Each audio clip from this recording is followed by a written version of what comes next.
भगवान जब 7 साल के हुए तो एक दिन ना सुंदर दीपावली का दिन चल रहे हैं। तो श्री कृष्ण जब जागे तो भगवान ने देखा कि घर पर सारे लोग ना बहुत सुंदर सुंदर वस्त्र पहन के और माताएं बहुत सुंदर सुंदर पकवान व्यंजन बना रही हैं। कृष्ण क्या हुआ, खुशबू सुन के व्यंजनों की वो दौड़ते हुए मैया के पास आए। मैया मैया ये आप क्या कर रहे हो, आज क्या है, ऐसा क्या कर रहे हो आप? तो मैया बोलती कि लाला मोहन आपतो, तुम अपने पापा को जाके पूछो, बाबा को जाके पूछो। तो अब तो श्री कृष्ण बाबा के पास गए। तो बाबा से बोलते हैं, बाबा ये क्या हो रहा है? नंद बाबा ने श्री कृष्ण को पास में बैठाया, बहुत शांति से समझाने लगे, देखो कन्हैया, हम सब ना गोपाल हैं और हमारा जीवन जो है दूध माखन पे निर्भर है ना। दूध देने वाली कौन है? गाय है। और गाय जब तक दूध नहीं देती तब तक वो घास नहीं खाएगी, और घास भी तब तक नहीं खाएगी जब तक घास उगेगी नहीं, है ना। और घास तब तक नहीं उगेगी जब तक वो जो इंद्र है, इंद्र वर्षा नहीं करेंगे। बेटा, इंद्र को प्रसन्न करने के लिए आज हम ना ये बहुत सुंदर उत्सव कर रहे हैं। ये जितनी भी भोजन सामग्री बनाई जा रही है ये सब इंद्र के लिए बनाया जा रहा है। तो भगवान श्री कृष्ण बोलते हैं कि बाबा आप ऐसा करो, मैं आपको बोल रहा हूं, आपको इंद्र की पूजा करने की कोई जरूरत नहीं है। नंद बाबा बोलते हैं, बोले क्यों? बाबा यदि हमारे भाग्य में वर्षा लिखी है तो इंद्र को वर्षा करनी ही पड़ेगी, वो मजबूर है। अरे इंद्र कोई भगवान थोड़ी ना है, इंद्र कोई स्वामी थोड़ी ना है, वो कोई सुप्रीम थोड़ी ना है। इंद्र तो एक मैनेजर की तरह है, कैशियर जैसे बैंक में होता है ना, कैशियर, है ना। यदि आपके जो बैंक में बैलेंस में अगर पैसे हैं तो कैशियर को वो पैसा देना ही पड़ेगा। यदि आपके भाग्य में अगर पुण्य है तो वर्षा होगी बाबा, आपको ऐसी डरने की कोई जरूरत नहीं है। इंद्र को वर्षा करनी ही पड़ेगी, इसमें इंद्र की पूजा करने की कोई आवश्यकता नहीं है। अब तो वहां पे धीरे धीरे सारे ब्रजवासी इकट्ठा हो गए सब। अब ब्रजवासी बोलते हैं, अरे कन्हैया, अगर हम इंद्र की पूजा ना करें तो फिर किसकी करें? तो सारे ब्रजवासी को बोलते हैं, श्री कृष्ण पूजा करनी है ना तो आप जो ये गोपी ग्वाल बाल ब्रजवासी और ये गाय जो हमारा वर्धन करने वाली हैं, और इन सब का जो एक ही तत्व है, कौन है? वो गिरिराज गोवर्धन महाराज। अरे उनकी तो हम घास खाते हैं, गाय घास खाती हैं तो दूध देती हैं। तो अगर आपने पूजा करनी है तो फिर गिरिराज महाराज की करो ना, गोवर्धन की करो। ब्रह्म वैवर्त पुराण में भी अगर देखा जाए तो लिखा हुआ है कि जो गिरिराज गोवर्धन है वो ही स्वयं साक्षात ही वो भगवान है, क्योंकि भगवान के धाम से ही ये गोवर्धन जी यहाँ पे प्रकट हुए हैं। क्योंकि जब भगवान श्री कृष्ण इस पृथ्वी लोक पे आ रहे थे लीला करने के लिए, तो राधा रानी को बोलते हैं, हे राधे, क्या आप मेरे साथ चलोगी? इसका गर्ग संहिता में भी इसका प्रसंग है। तो राधा रानी कहती है, यस्य वृंदावनम नास्ति न यत्र गोवर्धनम न यत्र यमुना नदी नास्ति तत्र में नामनः सुख। हे कृष्ण, यदि जहां न गोवर्धन है न वृंदावन है, हम नहीं जाएंगे। श्री कृष्ण कहते हैं, राधे, यदि गोवर्धन को अगर मैं नीचे उतार दूं तो तब मैं आऊंगी, तब पक्का आऊंगी। अब देखो राधा रानी की हम सब के ऊपर कितनी अपार कृपा है ना। अगर राधा रानी की कृपा नहीं होती, उनकी जिद नहीं होती, तो गोवर्धन भगवान इस धरती पर नहीं होते। तो श्री कृष्ण कहते हैं, बाबा पूजा करनी है तो गोवर्धन की करो। हे ब्रजवासियों सुनो, श्री कृष्ण देखो कैसे समझा रहे हैं, वो 7 साल के हैं और कितने बड़े बड़े ब्रजवासी लोग हैं, बुजुर्ग हैं, है ना, कैसे समझा रहे हैं। ब्रजवासी सुनो, मुझे आप एक बात बताओ, जब से तुम्हारा जन्म हुआ है तुम लोग तब से ही इंद्र की पूजा कर रहे हो, है ना। बोले आप इतनी इतनी मेहनत करते हो, लेकिन आज तक क्या इंद्र आपके सामने प्रकट हुआ है? बोले नहीं। तो फिर आप क्यों उसको आराधना कर रहे हो, हैं? अच्छा एक बात बताओ, आप इंद्र को आप भोजन खिलाते हो, क्या इंद्र कभी आपका भोजन खाने के लिए आया? क्या इंद्र कभी आपको आशीर्वाद दिया कभी इंद्र ने आपको?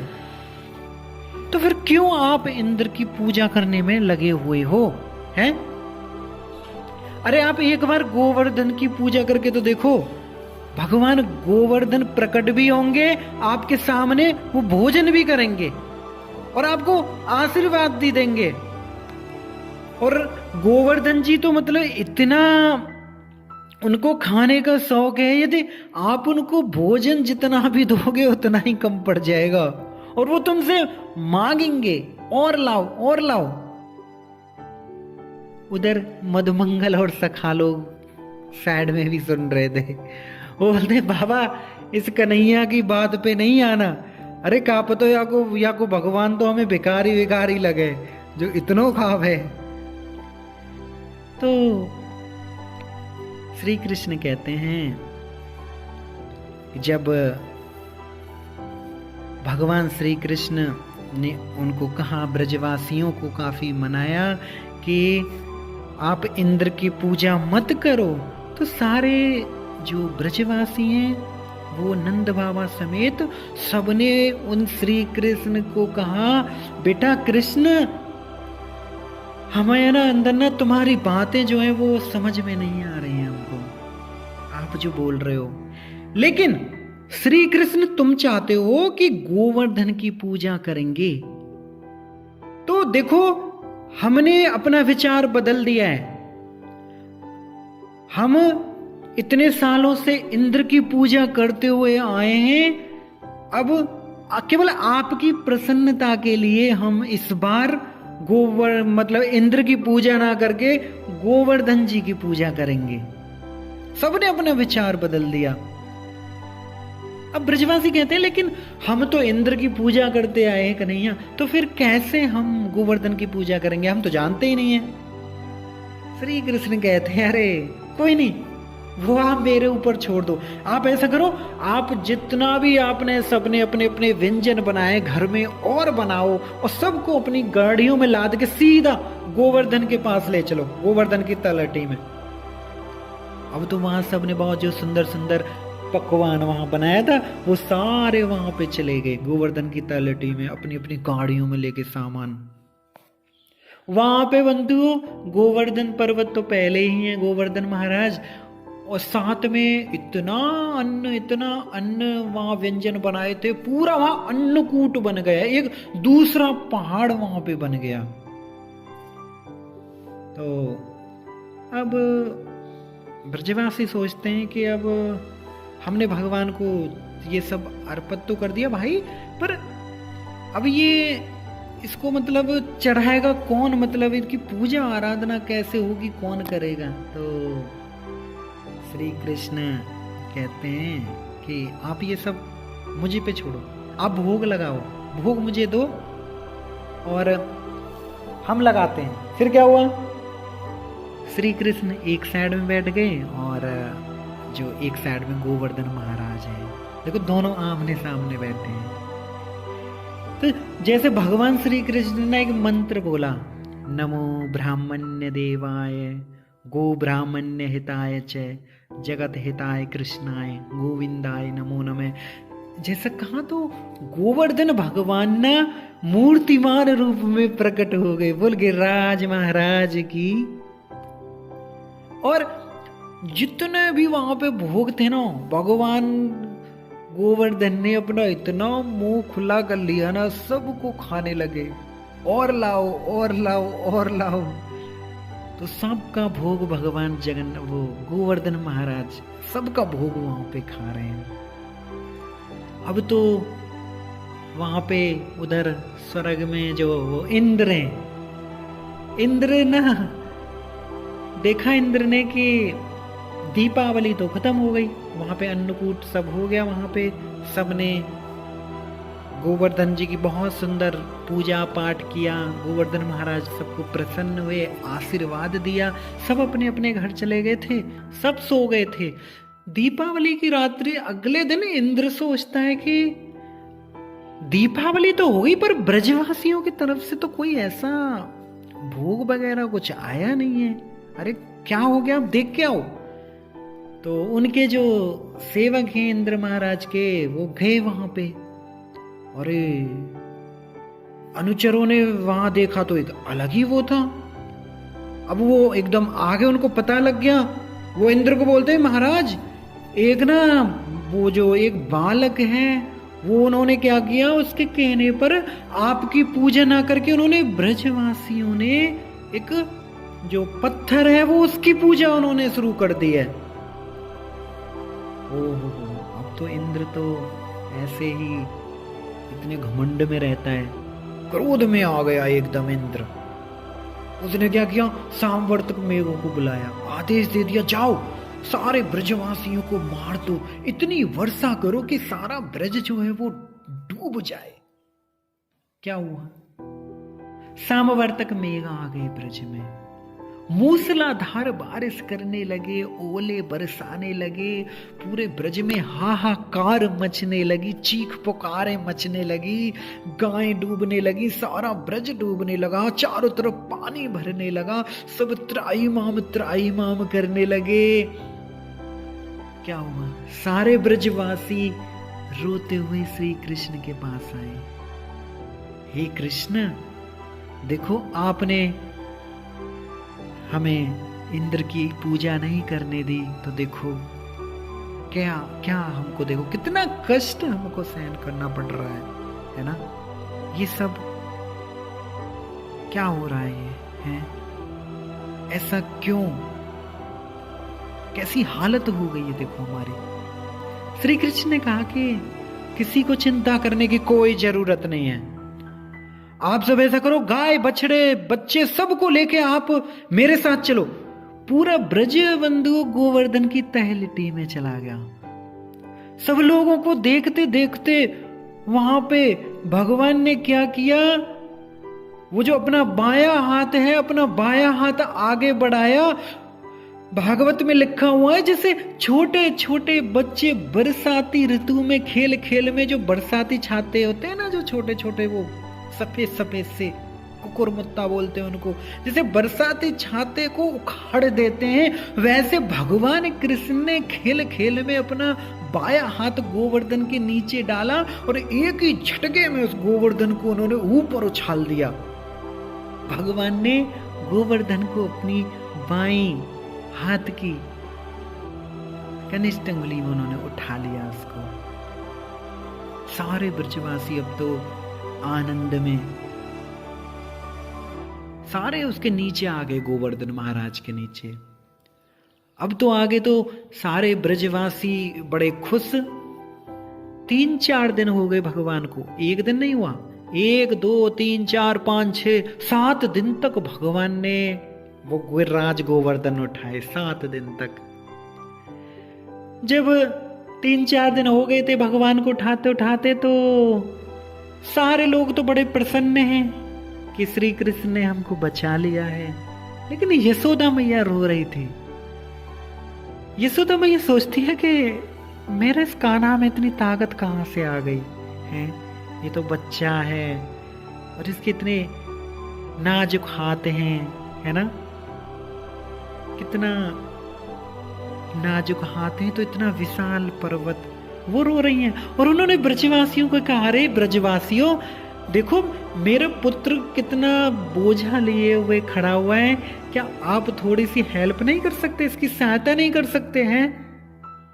सारे ब्रजवासी बोलते हैं एक दूसरे को, भाई सेवा करनी पड़ेगी, सहायता करनी पड़ेगी, नहीं तो अगर कहीं कछु या लाला कछु है गो ना तो यहाँ की मम्मी हमें पूरी जिंदगी भर ना पता नहीं कहाँ कहाँ उल्टे सीधे ताने दिया करेगी। सबने क्या किया, किसी ने अपना हाथ लगाया, किसी ने अपनी लाठी लगाई, कोई दोनों हाथों से खड़ा हो गया। सारे ब्रजवासी ऐसे ही खड़े हो गए। जब ऐसे खड़े हुए तो अब तो वो जो सारे ब्रजवासी हैं वो बोलते हैं कन्हैया तू ऐसा कर, थोड़ा तू रेस्ट कर ले थोड़ी देर। कन्हैया बोलते हैं अच्छा संभाल लोगे? वो बोलते कि हाँ संभाल लेंगे पक्का क्या? हाँ। तो फिर श्री कृष्ण कहते हैं ऐसा करो आप सब अपनी अपनी पोजीशन ले लो। अब हाथ सारे लोग अपना हाथ डंडे लठिया जो भी है वो खड़े हो गए, मतलब उनको तान के गोवर्धन महाराज पे। अब तो श्री कृष्ण बोलते हैं अब मैं अपना हाथ उठा रहा हूँ नीचे, मतलब हाथ को उतार रहा हूँ, संभाल के रखना। जैसे ही श्री कृष्ण ने हाथ नीचे किया गोवर्धन नीचे आ गया। सारे ब्रजवासी चिल्लाने लगे गिरा गिरा गिरा गिरा गिरा, क्योंकि इतना विशाल गोवर्धन महाराज है। फिर भगवान ने उसको हाथ से पकड़ लिया। कई बार भगवान ऐसे ही करते रहे, ब्रजवासियों से नहीं संभल रहा था गिरिराज गोवर्धन महाराज। तो सारे ब्रजवासी कहते हैं कन्हैया तूने ये जो गिरिराज गोवर्धन है ये तूने, हमें नहीं लगता ये तूने उठाया है, तूने कैसे उठा लिया ये इतना विशाल गोवर्धन महाराज? कन्हैया बोलते हैं कि हे ब्रजवासियों इसमें मेरी कोई ताकत नहीं है। आपने एक ब्रज में एक कहावत सुनी है ना, ब्रज में बहुत सुंदर गाते हैं। कन्हैया कहते हैं कि मैंने नहीं, इसमें मेरी तो ताकत लगी ही नहीं, ये तो आप सबकी ब्रजवासियों की ही कृपा से ये सब हो रहा है। तो बोलते कैसे, ये कैसे हो रहा है ये? तब कहते हैं कि कछु माखन को भोग लगो, कछु गोपिन करी सहाय, श्री राधा जू की कृपा से मिन गिरवर लियो ठाय। ब्रजवासी कहते हैं कछु माखन को वो, ये माखन वाली, माखन से कैसे वो हो गया? कन्हैया कहते हैं हे ब्रजवासियों मैं ना आपके घरों में जब माखन चुराने जाता था ना तो उस माखन को खा खा के ही तो इतना मेरे अंदर बल आया है ना, तो ये तो उस माखन की कृपा है। क्या तो अच्छा फिर गोपियों ने क्या तुम्हारी सहायता कर दी? कन्हैया बोलते हैं जब मैं अपनी उंगली पे इस गोवर्धन को धारण कर रहा हूं तो जितनी भी गोपियां थी ना सबकी दृष्टि जो है वो मेरे उस पे उंगली के ऊपर थी, तो सारी गोपियों की शक्ति मेरी उंगली के अंदर आ गई और मैंने गिरिराज गोवर्धन को उठा लिया। फिर बोलते चलो ये भी बात बंद है, फिर राधा रानी, राधा रानी ने कैसे? तो श्री कृष्ण क्या कहते हैं आपको पता है ना, गर्ग संहिता में लिखा हुआ है जब यशोदा मैया ने गर्ग ऋषि को आशीर्वाद के तौर पूछा था कि महाराज हमारे कन्हैया को मतलब ऐसी ताकत दीजिए जब कभी भी विपत्ति या कभी इसका बल मतलब कभी घटे ना, बढ़ता ही चला जाए। तो वहां पे उन्होंने बोला था कि जब तक राधा रानी अगर श्री कृष्ण के साथ ही उनके सामने रहेंगी कभी भी श्री कृष्ण का बल कम नहीं होगा। तो ये तो ये ब्रजवासियों श्रीमती राधा रानी मेरे सामने थी, ये तो उनकी ही कृपा से आज ये मैं गोवर्धन को उठाया है। तो इस प्रकार बहुत सुंदर भगवान की गोवर्धन लीला है। भगवान ने सारे ब्रजवासियों के साथ 7 दिन तक इतना प्रेम, सबको भगवान सबकी आंखों के सामने भगवान ने 7 दिन तक इतनी कृपा की। उधर इंद्र का भी घमंड भगवान ने बंधु वो चूर चूर कर दिया। सारे देवता भी वहां प्रकट हो गए थे, पुष्पों की वर्षा करने लग गए थे। भगवान से इंद्र ने भी क्षमा मांगी। बाद में वो इंद्र ने भगवान को गोविंद नाम दिया, गोविंद जो हम श्री कृष्ण का नाम बोलते हैं। कई श्लोकों में इंद्र ने भगवान की स्तुति की थी, भगवान ने इंद्र को क्षमा भी कर दिया था।